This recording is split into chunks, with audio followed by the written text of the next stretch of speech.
todos os irmãos, graça e paz. Tudo bem por aí? Não ouvi nada. Está tudo no microfone desligado. Já percebi. Bem, espero que me estejam a escutar, creio que sim.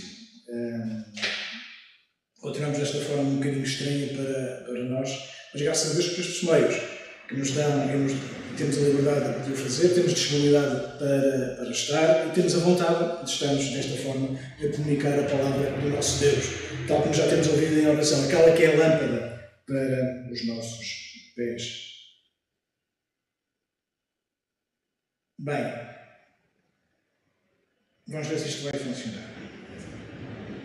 Mateus 11, 28 diz o seguinte: Vinde a mim todos os que estáis cansados e oprimidos, e eu vos aliviarei.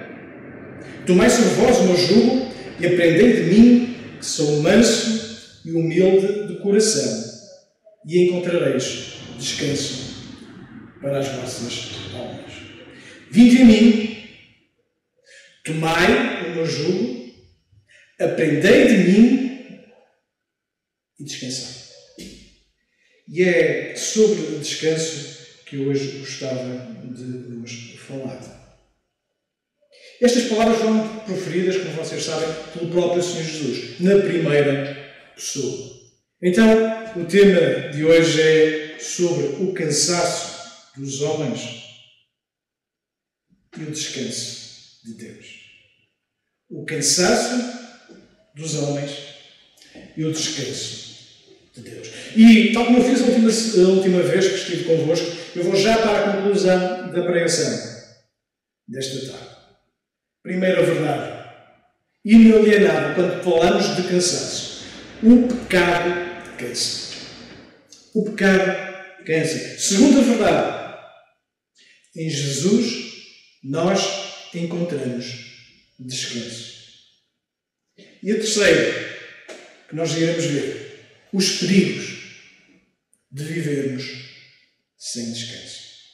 Certamente vocês conhecem aquela expressão grandes lidas ou grandes lides, grandes fadigas. A nossa vida, e nós sabemos, é feita num ciclo de cansaço. Todos já experimentamos cansaço físico, cansaço emocional e às vezes mesmo cansaço espiritual. Há uma música brasileira já muito antiga, provavelmente os nossos brasileiros não o conhecerão, mas acreditem que ela é verdade. Eu creio que a intérprete desta música era Clara Nunes. Ela, a determinada altura, ela dizia, numa das letras desta música: vim pelas noites tão longas, de fracasso em fracasso, e hoje, descrente, de tudo me resta o cansaço. Cansaço da vida, cansaço de mim, velhice chegando e eu chegando ao fim. Cansaço causado pelo pecado. O pecado cansa mais que o trabalho às vezes. O pecado, o peso da culpa, esgota-nos mais do que um esgotamento mental. O peso do pecado, da culpa, esgota-nos espiritualmente. O cansaço que o pecado provoca. Sabem, estas palavras de Jesus, quando elas vieram e vieram dirigidas para quem? Para quem se sentia cansado. E se tu não estás cansado nesta dimensão, ou nestas três dimensões, seja física, seja emocional, seja espiritual, a pregação de hoje, lamento, não vai ser para ti. Mas se tu te sentes cansado, às vezes até extenuado, eu quero te dizer hoje que o Senhor Jesus diz: eu quero te dar descanso. E o pecado é de tal forma pesado que nós encontramos, por exemplo, no Salmo 38. David, o poeta, o rei de Israel, ele escrevia a determinada altura, lá no Salmo 38, versículo 4: pois já as minhas iniquidades ultrapassam a minha cabeça, como carga pesada são demais para as minhas forças. As minhas chagas cheiram mal e estão corruptas, por causa da minha loucura. No versículo seguinte, ele continuava. Ele diz: estou encurvado, estou muito abatido, ando lamentando todo o dia. Versículo 8, estou fraco e muito quebrantado. Tenho rugido pela inquietação do meu coração. Esta circunstância que Davi estava a viver era fruto e resultado do seu pecado. Ele tinha esta consciência. O pecado cansa. O pecado faz-nos sucumbir. Sabe? Mas talvez tu não acredites que o pecado te possa cansar.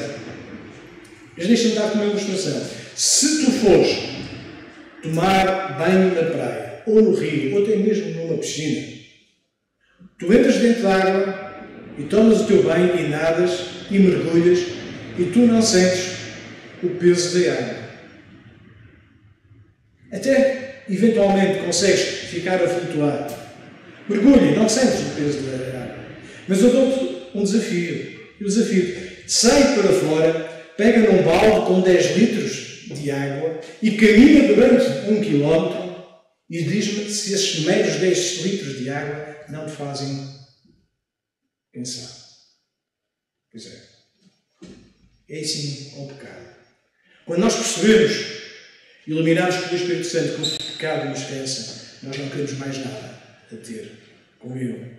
Então, se estás nestas circunstâncias, tens sentido o peso da vida, o peso e a opressão que o pecado te traz, é tempo de vir a Jesus. Porque o convite mantém-se. Jesus proferiu estas palavras há cerca de 2000 anos atrás. Ele diz: vinde a mim todos os que estáis cansados. Mas depois ele acrescenta: não chega apenas vir a Jesus. Não chega apenas vir para perto dele. Não chega apenas estar com ele. Ele diz outra coisa. Ele diz: é preciso tomar o seu jugo. Bem, quando Jesus se referia ao jugo, ele estava a se referir a uma espécie de aparelho, uma canga. Normalmente ela era usada com 2 animais. E aquilo que acontecia é que os homens, os lavradores, pegavam naquela canga, naquele aparelho, para colocar em cima de um animal experiente e de outro que ainda precisava de aprender. Era o animal mais experiente, mais robusto, que marcava o passo, que virava à direita e o outro teria que acompanhar, que virava à esquerda, que andava mais devagar, que regredia, que parava, que dirigia os passos. Sabes? E é isto que Jesus aqui está a dizer. O jugo de Cristo vai nos libertar. Aliás, o maior sinal que nós possamos ter na nossa vida de liberdade, não há outro símbolo maior do que o símbolo do próprio Cristo em nós. Quando tu e eu tomamos o jugo de Cristo, experimentamos paz com Deus e também a paz de Deus. E tomar o jugo é tornar-se discípulo de Jesus. É submeter-se. E é isto que Jesus aqui nos está a dizer. Ele diz: vem, e a seguir diz: olha, deixa-me colocar o meu braço sobre o teu ombro. Deixa-me caminhar contigo. E é esta dimensão do jugo que abraça, do jugo que protege, do jugo que está lado ao lado, que Jesus aqui se está a referir. Deixa-me pôr o meu braço sobre o teu ombro. Deixa-me ensinar-te a viver. E como muitos de nós precisamos de aprender a viver. E Jesus quer fazer isto na tua vida e na minha vida. Ensinar-nos a viver. E infelizmente nós temos que reconhecer que muitos têm procurado cansar-se em muitas coisas diferentes. Nos ansiolíticos, no Prozac, outros na hiperatividade, numa busca constante por adrenalina, por mais paradoxal que possa parecer. Outros, por outro lado, no seu oposto, no relaxamento, na meditação. Outros substituem mesmo os relacionamentos interpessoais e os afetos por relacionamentos com animais de estimação. Parem uma coisa, eu não estou a dizer que não vai haver momentos, ou pode haver momentos, em que nós precisamos de tomar medicamentos para a nossa enfermidade, seja ela física, mental ou psicossomática, se quiserem. Eu não estou a dizer que relaxar é mau, não é nada disso. Eu não estou a dizer que animais de estimação não é nada disso, mas cuidado. O que estou a dizer é cuidado. Cuidado quando a procura por estas soluções esconde uma realidade bem mais grave, bem mais profunda, bem mais séria. Esconde o nosso cansaço. E ainda de tão maior gravidade é quando alguns usam do cansaço para camuflar e para curar a sua dor. Parece um contrassenso, não é? Mas, às vezes verifico que alguns entram numa espiral de cansaço, de atividades físicas, de atividades de envolvimento emocional, que trazem desgaste acrescido, para não terem que lidar com os seus próprios problemas, com a sua própria dor interior. Uma dor mais camuflada, uma dor menos evidente. E é quase aquele princípio, sabem? Se me dói a cabeça, se eu der uma martelada num dedo, a dor da cabeça vai passar, porque a dor do dedo vai ser mais forte. Mas sabem, isto não é mais do que um processo de autodestruição. Jesus então convida. O convite é hoje. Vir a Jesus, tomar o seu jugo, aprender. Dizia ele, aprendei de mim, sou manso e humilde de coração. E nós temos tantas coisas que nos fazem aprender. Infelizmente, às vezes aprendemos as coisas erradas. E a verdade é esta, é que a vida cristã é um processo. É um processo que se inicia no momento do novo nascimento, quando reconhecemos que somos pecadores, quando reconhecemos que Jesus, o Filho de Deus, morreu por nós numa cruz para pagar o preço dos nossos pecados, que nos reconciliou com Deus. E tudo isto como expressão do seu amor e da sua graça por cada um de nós. Sem méritos nossos, sem esforços nossos, apenas graça. Sabe? Mas este momento inicia-se, mas só vai terminar. Inicia-se com o novo nascimento, mas só vai terminar quando nós chegarmos à presença de Deus. Seja pela morte, seja pelo arrebatamento.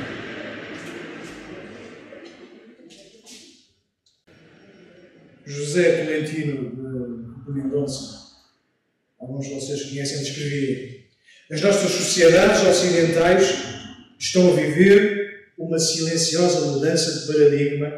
O excesso de emoções, de informação, de expectativas, de solicitações está a atropelar a pessoa humana e a empurrá-la para um estado de fadiga e de onde é cada vez mais difícil retornar o risco e o aprisionamento permanente nesse cansaço. Agora deixa-me dizer uma coisa. Eu estou cansado. Eu estou cansado de gente que faz diagnóstico à sociedade, que faz e apresenta uma radiografia daquilo que acontece, mas não apresenta soluções. Eu quero te dizer, se tu te sentes assim, tu não tens de continuar assim. E quero-te dizer que Jesus quer fazer a diferença na tua vida. Quer-te retirar um cansaço e quer-te fazer descansar. Não basta apresentar diagnósticos. Há que trazer cura. Há que trazer solução. Há que trazer respostas. Mas deixa-me dizer uma coisa. Jesus não é a solução para o cansado. Eu já vos tenho dito isto. Jesus tem a solução para aquele que está cansado. Jesus não é a resposta. Jesus tem a resposta para os teus problemas. Isto não é apenas semântica ou preciosismo de linguagem. Nós, em tempo algum, podemos limitar Deus, Jesus e o Espírito Santo à dimensão dos nossos problemas ou das nossas dificuldades. Sim, Jesus tem a resposta. Sim, Jesus tem a solução. Sim, Ele quer te fazer descansar. Então, conforme nos dizia, primeira coisa, pecado cansa. Mas em Cristo, em Jesus, nós podemos descansar. Venham comigo agora para o Salmo 32, por favor. No Salmo 32, logo a começar, no versículo 1 diz o seguinte: Bem-aventurado aquele cuja transgressão é perdoada e cujo pecado é coberto. Bem-aventurado o homem a quem o Senhor não imputa maldade e em cujo espírito não há engano. Quando eu guardei silêncio, envelheceram os meus ossos, estou no bramido em todo o dia, porque de dia e de noite a tua mão pesava sobre mim. O meu humor se tornou em sequidão de estio.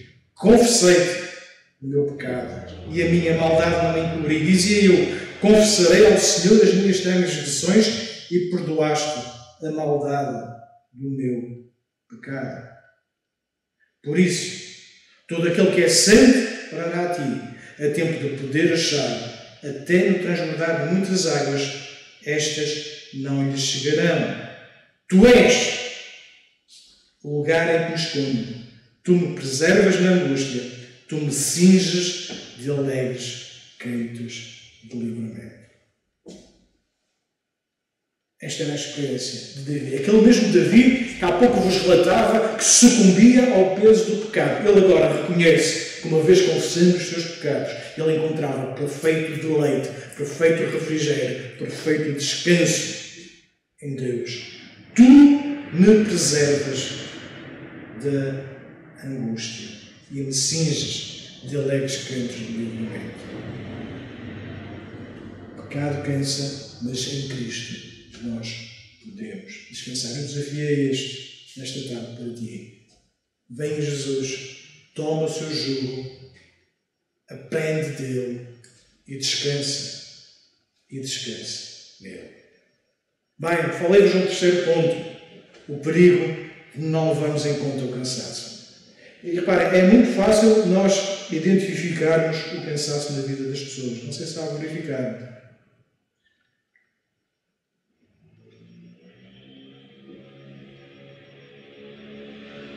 Vocês já viram uma pessoa que está constantemente a suspirar?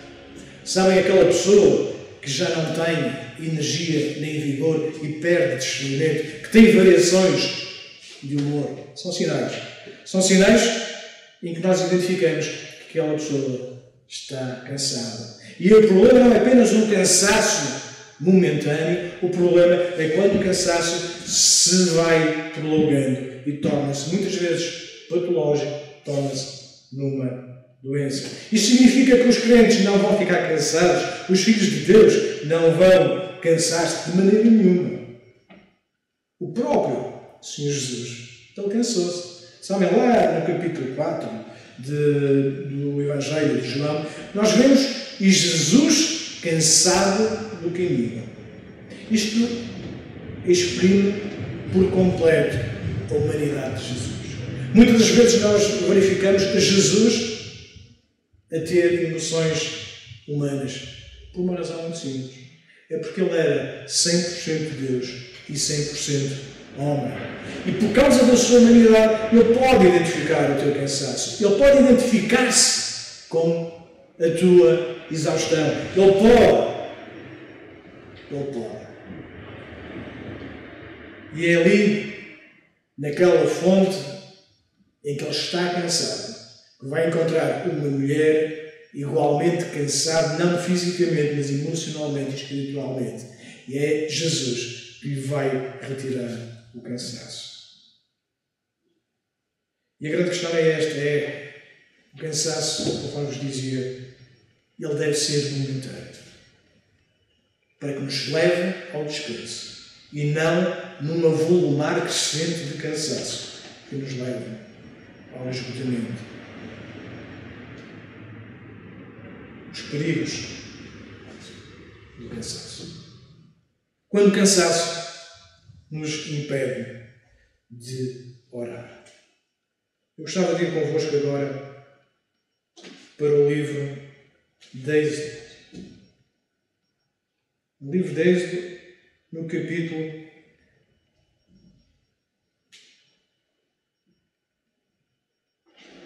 17. Vamos ver se eu consigo colocar aqui também. Capítulo 17, versículos 8 a 13. E diz o seguinte: Então veio Amaleque e pelejou contra Israel em Refidim. Por isso disse Moisés a Josué: Escolhe os homens e sai, peleja contra Amaleque. Amanhã eu estarei sobre o cume do outeiro e a vara de Deus estará na minha mão. E fez Josué como Moisés lhe dissera, pelejando contra Amaleque. Mas Moisés, Arão e Hur subiram ao cume do outeiro. E acontecia que quando Moisés levantava a sua mão, Israel prevalecia. Mas quando ele baixava a sua mão, Amaleque prevalecia. Porém, as mãos de Moisés eram pesadas. Por isso tomaram uma pedra e a puseram debaixo dele para assentar-se sobre ela. E Arão e Hur sustentaram as suas mãos, um de um lado e outro de outro lado. Assim ficaram as suas mãos firmes até que o sol se pôs. E assim Josué desfez a Amaleque e a seu povo ao fio da espada. Para ajudar um pouco no contexto, creio que vocês conhecem, mas os israelitas tinham saído do cativeiro do Egito durante 400 e qualquer coisa anos. Eles tinham saído e já tinham visto a manifestação de Deus em várias coisas. Vocês recordam-se que Deus teve que abrir o Mar Vermelho, porque os egípcios, entretanto, vieram ao seu alcance. O Mar Vermelho foi aberto, milagrosamente, os israelitas passaram, os egípcios morreram quando o mar se fechou. Seguidamente, os israelitas começaram a murmurar e a contender com Moisés e com Deus. Primeiro pediram pão e Deus deu-lhes pão. A cada dia, maná. Pediram água e Deus deu-lhes água. E agora, Moisés tem que enfrentar esta dificuldade.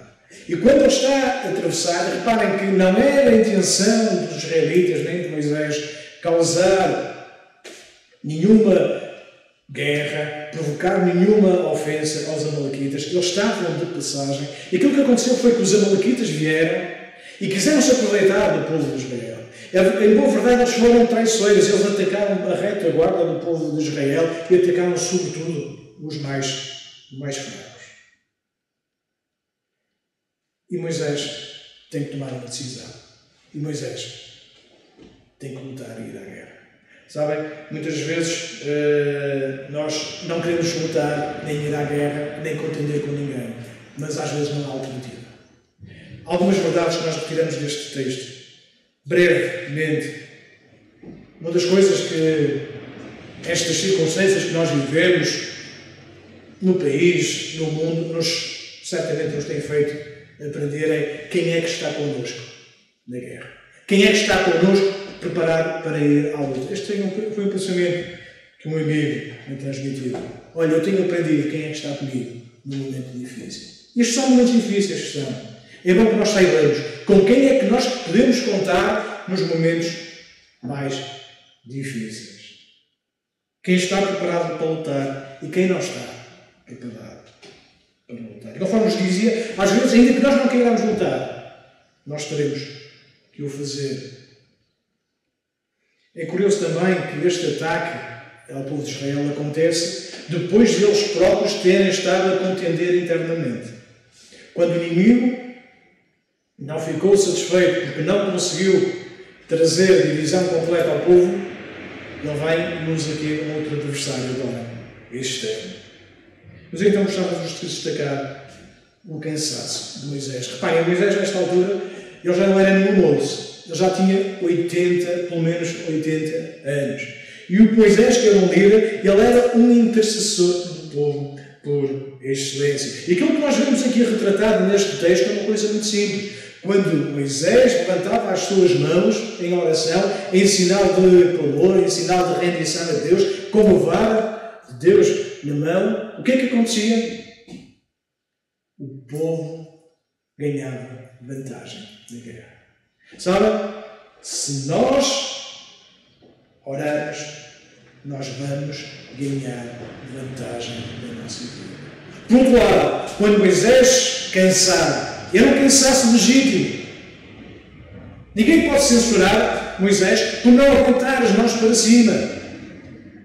Reparem que o tempo que eles tiveram até que obtivessem tal. Não foi 1 hora, não foi 2 horas, foi um dia inteiro.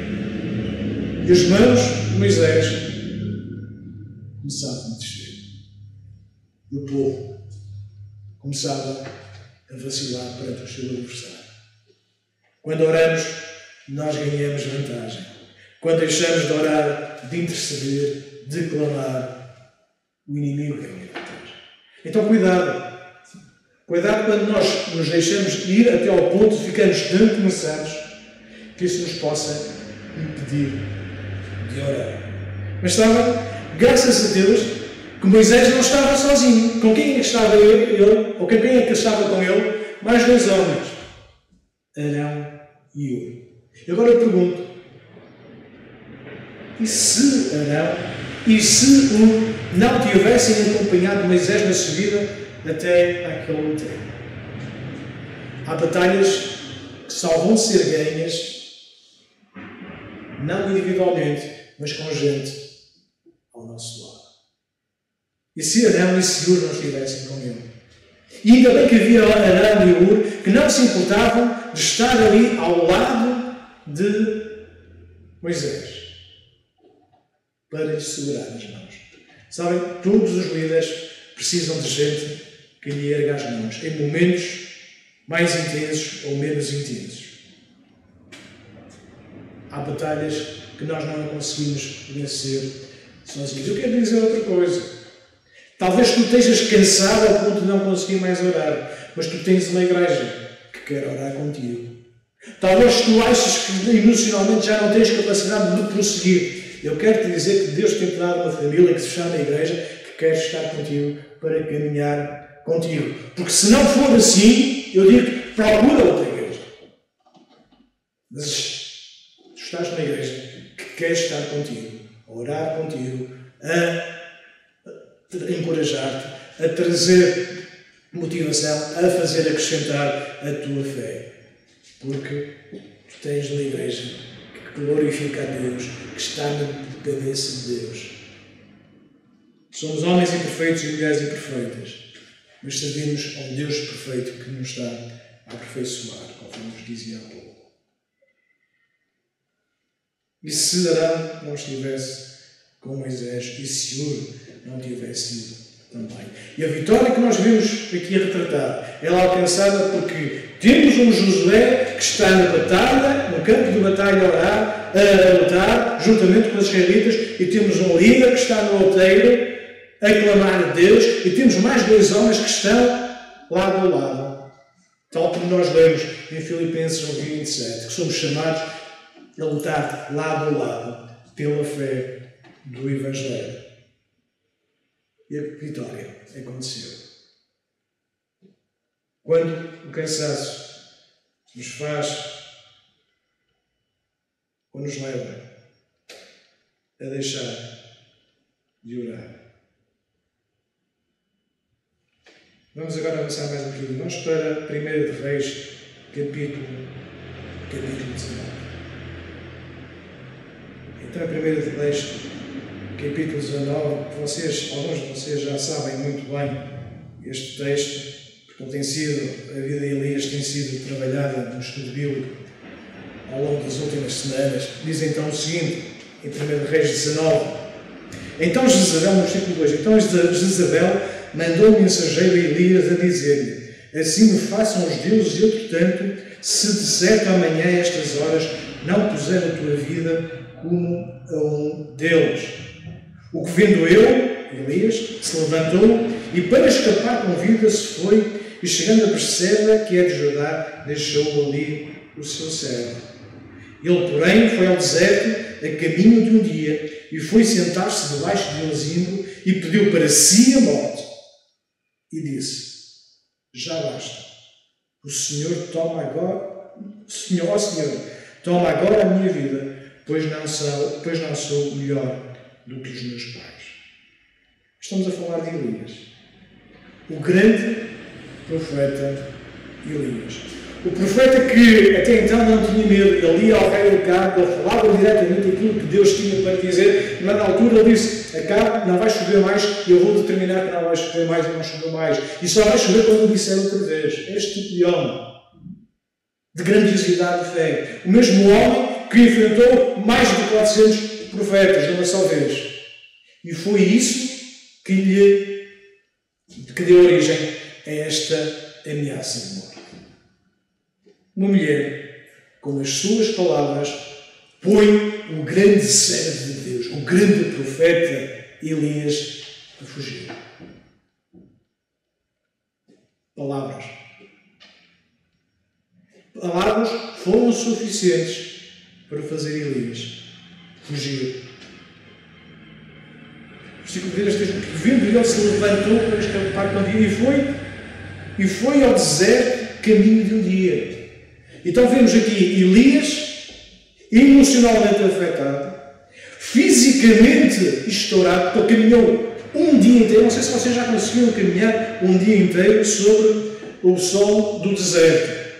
Eu acho que nem meia hora eu conseguia caminhar. Ele caminhou durante um dia inteiro e finalmente parou debaixo de um zimbro. Como é que Elias podia estar no seu auge espiritual depois de passar por isto? Ele estava esgotado emocionalmente, estava fisicamente estourado, o sentimento de solidão que ele tinha, para ele, na consideração dele, na perspectiva dele, não havia mais ninguém que fosse profeta de Deus vivo. E ele ora. Ele diz: Senhor, olha, já chega. Toma, eu já não quero viver mais. E é Elias que está a falar. E será que nós podemos censurar Elias? Talvez sim, talvez não. O próprio apóstolo Paulo dizia, ele tinha a dificuldade de saber se queria estar na carne ou se queria estar com o Senhor. Para um filho de Deus é legítimo nós pensarmos e desejamos estar com Deus. Mas só depois de cumprirmos aquilo que Ele tem para nós nesta terra. Ainda que seja passar por dificuldades. Ainda que seja passar por sofrimento. E o que é que nós vemos aqui? É que Deus não atendeu à oração de Elias. O que é que Elias queria? Elias desejava a morte. Mas Deus deu-lhe uma missão. Elias desejava acabar a carreira, mas Deus ainda tinha para ele algo mais. E o mais que Deus tinha para Elias era: ele não iria passar pela morte. Elias queria morrer e Deus dizia: não, olha, eu tenho uma coisa para ti melhor. Nós temos apenas dois regidos, como vocês sabem, dois homens que não passaram pela morte: Enoque e Elias. E é curioso que um deles não queria isto. Mas, irmãos, ainda bem que muitas das vezes Deus não atenta nem responde às nossas orações. Que não responde como nós queremos. Durante anos, William Wilberforce, ele pressionou o Parlamento na Inglaterra para conseguir a abolição da escravatura. Foram anos, até que ele estava desanimado, ele queria desistir. E John Wesley, um amigo seu, bastante mais velho, ele teve conhecimento de que William queria desistir. Ele escreveu-lhe uma carta, ele já estava já fase terminal da sua vida, e Wesley escreveu uma carta e pediu, e tremulosamente ele escreveu o seguinte: a menos que Deus te tenha levantado exatamente para isso, tu irás ficar desgastado e cansado com a oposição dos homens e dos demónios. Mas se Deus é por ti, quem pode ser contra ti? Todos eles são mais fortes do que Deus. Não se cansem de fazer o bem. Continua em nome de Deus e no poder e na força do seu poder, até que mesmo a escravatura americana também venha a ser abolido. 6 dias antes de Wesley morrer, ele escreveu esta carta ao William. Durante mais 45 anos, William Wilberforce lutou. E finalmente, em 1833, a escravatura em Inglaterra foi abolida. 3 dias apenas antes de William morrer.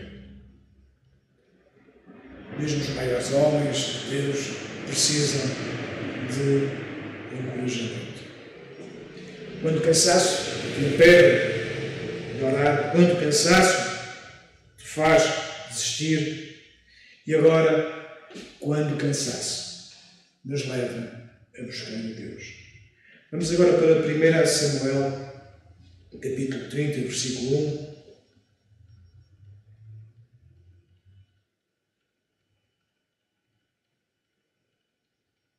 Então, 1 Samuel,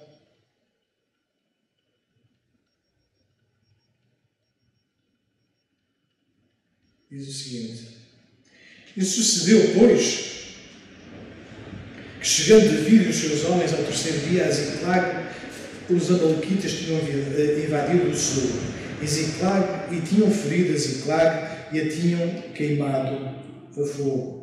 Versículo 3. E Davi e os seus homens chegaram à cidade, e eis que estava queimada a fogo, e suas mulheres, seus filhos e suas filhas tinham sido levados cativos.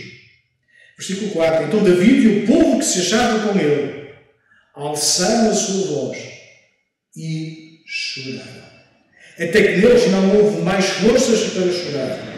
E Davi muito se angustiou, porque o povo falava de apedrejá-lo, porque a alma de todo o povo estava em amargura, cada um por causa dos seus filhos e das suas filhas. Todavia, Davi se fortaleceu no Senhor, seu Deus. Versículo 8. Então consultou Davi ao Senhor, dizendo: Perseguirei eu esta tropa, alcançá-la-ei? E lhe disse, e é Deus a falar: Persegue, porque de certo alcançarás, e tudo libertarás. Durante 13 anos, Davi fez o que era correto. Davi tinha sido ungido 13 anos atrás. E aquilo que ele tinha obtido, sobretudo da parte de Saul, era a perseguição. Ele tornou-se um foragido. Ele tornou-se um fugitivo. E teve, inclusivamente, de que aliar-se a outros povos para sobreviver. E Davi continuou a fazer o que era reto aos filhos de Deus, aos olhos de Deus. Porque como filhos de Deus, é isto que agrada ao nosso Deus. Mais de uma década se passou e Davi tinha tido várias oportunidades para tomar posse da promessa de vir a ser rei de Israel. Mas o que é que Davi fazia? Davi tinha posto no seu coração não combater o rei. Porque, afinal de contas, Deus o tinha escolhido antes dele. Mas aquilo que Davi granjeou foi apenas uma coisa, foi a fúria de Saul. E sabem, e agora Davi está a voltar, ele tinha sido descansado da guerra, está a voltar para casa, está a voltar para a sua família, com os seus homens. E quando chega, o que é que ele descobre? A sua família tinha sido levada, os seus bens tinham sido destruídos, a sua casa tinha sido devastada. E Davi tem esta circunstância. Diz-nos o texto bíblico que ele e o povo choraram até não poder mais. Eu não sei se tu já choraste ao ponto de não poderes mais. Davi chorou até não poder mais. E com ele, o povo. Sabem? E depois nós temos aqui dois tipos de pessoas. Aquela que quer vingar as suas lágrimas e aquela que quer tornar útil as suas lágrimas. O povo Queria alguém, um bode expiatório para culpar daquilo que era o próprio David, o próprio líder. Mas o que é que David fez? Todavia, Davi se fortaleceu no Senhor, seu Deus. E depois ele então vai consultar a Deus. E Deus vai dizer, olha, vai atrás dele. E depois o resultado disto é que ele recuperou tudo e muito mais do que aquilo que lhe tinha sido tirado. Ele, no tempo da aflição, no tempo da emoção mais dura, mais forte, ele chorou tudo o que tinha, mas a seguir ele foi se fortalecer no Senhor. E a verdade é que estes durante 13 anos passaram. E se David tivesse existido, 3 dias depois deste acontecimento, David tem a notícia de que Saul tinha ido à guerra, tinha sido morto, e ele agora ia ser rei. Quando não tivermos mais lágrimas para chorar, quando não houver mais força em nós, façamos como David. Quando parece que já não há solução, temos o caminho aberto para fortalecermos no Senhor. E para isto, às vezes, é preciso algumas decisões nossas.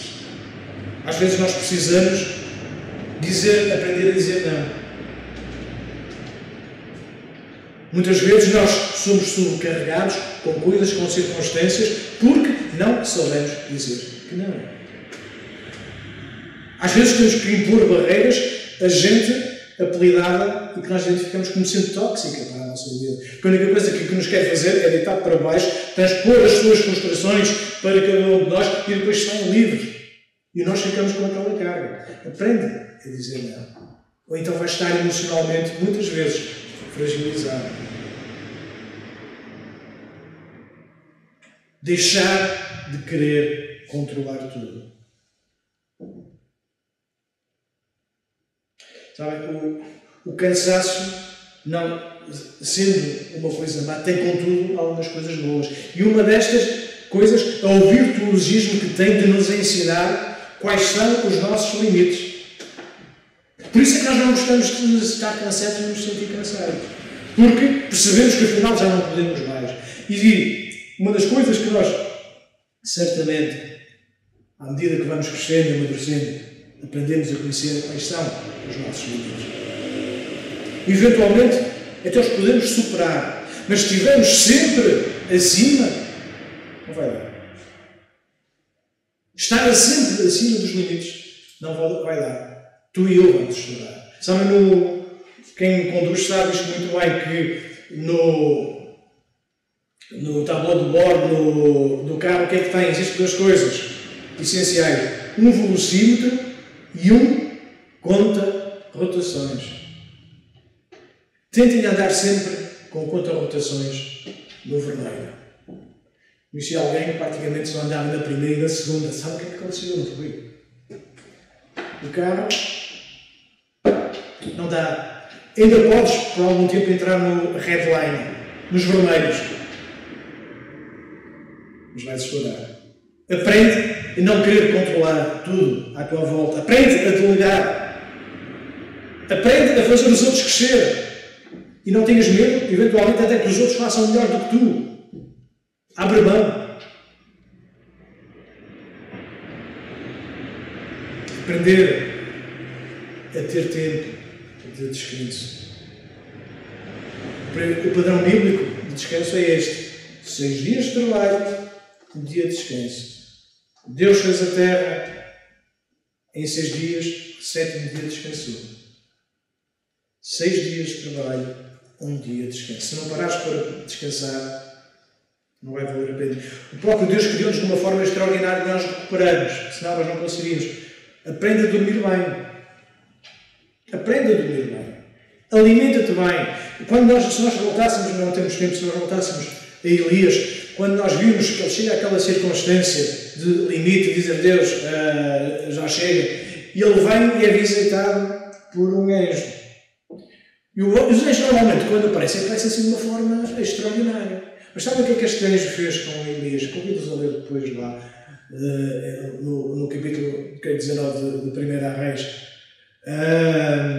Ele trouxe-lhe pão e água. Carne e água. Alimento.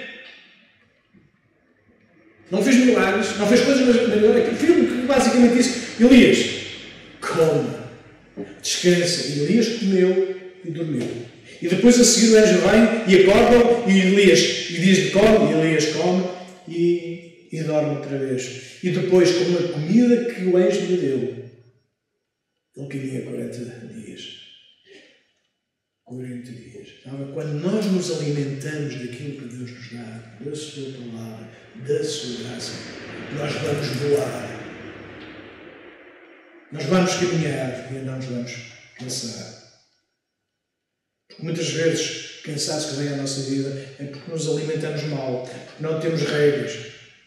Se eu tomo 25 cafés por dia, se eu bebo 4 ou 5 Red Bulls, o que é que acham que vai acontecer? Vou ter uma noite sossegada e de descanso. Se eu infrinjo as leis naturais, muitos de vocês lembram-se deste princípio muitas vezes enunciado por nosso irmão Pontes. Eu não posso esperar que as leis espirituais não se façam sentir. Porque as leis espirituais são tão importantes como as leis físicas e biológicas. Então, aprender a descansar. E neste processo de nos fortalecermos no Senhor, precisamos também de aprender a celebrar as pequenas conquistas. Deus vai nos dar força para isso. Deus vai nos dar força para sabermos dizer não às pessoas. Deus vai nos dizer ensinar a que não podemos controlar tudo. Deus vai nos ensinar a descansar, a saber cortar, desligar. E Deus vai nos ensinar a celebrar as pequenas coisas. Vocês sabem que a Bíblia nos ensina que por cada alma, por cada pecador se arrepende, apenas há uma festa nos céus. Isto é celebrar coisas pequenas, eventualmente. Mas a Bíblia nos diz que uma alma vale mais que o mundo inteiro. Então imaginem uma coisa apenas, é o suficiente. Uma vida apenas é suficiente para haver uma festa nos céus. Então celebra as coisas pequenas, mostra a gratidão por aquilo que tens, ainda que tu julgues que é pouco. Mas do pouco Deus pode fazer muito quando nós somos fiéis. Quando nós nos encontramos cansados, possamos, tal como David, fortalecer-nos em Deus. Gálatas 6:9 leva-nos por um outro trajeto.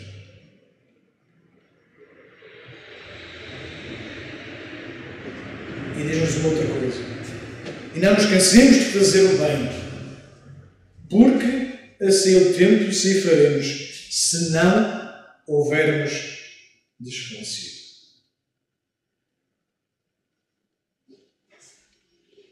A ingratidão, a falta de resultados, a aparente falta de recursos pode nos fazer desistir de continuarmos e perseverarmos a fazer o bem. Mas aqui em Gálatas claramente nos exorta. E reparem uma coisa, se não fosse possível nós desistirmos, não havia este texto. Mas Paulo aos Gálatas diz, não nos cansemos de fazer o bem. E diz outra coisa, porque a seu tempo ceifaremos. Muitas vezes lutamos com falta de recursos. Isso para nós pode tornar-se um problema, ou de aparente falta de recursos. Mas eu faço sempre a mesma pergunta e dou sempre a mesma resposta. Como é que acham que é possível comer um elefante? Se tiverem um elefante para comer, como é que é possível comer um elefante todo? Um bocadinho de cada vez. Um bocadinho de cada vez. Não cansemos, ou não nos cansemos de fazer o bem. Não olhemos para a ingratidão dos outros. Não olhemos para a aparente falta de resultados no imediato. Não olhemos para os recursos muito ou pouco que tínhamos. Apenas sejamos fiéis àquilo que Deus nos deu. Eu vou, então, terminar.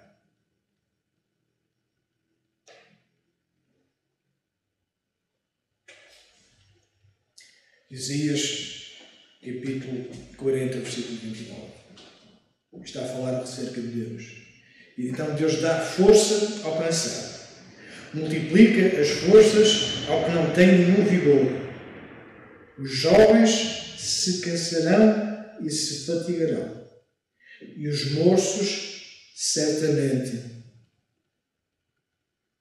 cairão. Mas os que esperam no Senhor renovarão as forças. Subirão com asas como águias. Correrão e não se cansarão. Caminharão e não se fatigarão. Esta é a experiência do profeta. Esta era o enunciado do próprio Deus. E que esta seja a nossa esperança. De que Deus vai renovar o nosso interior, as nossas forças, para caminharmos. Não desistindo, não baixando os braços, mas perseverarmos até o fim. Deus nos possa abençoar.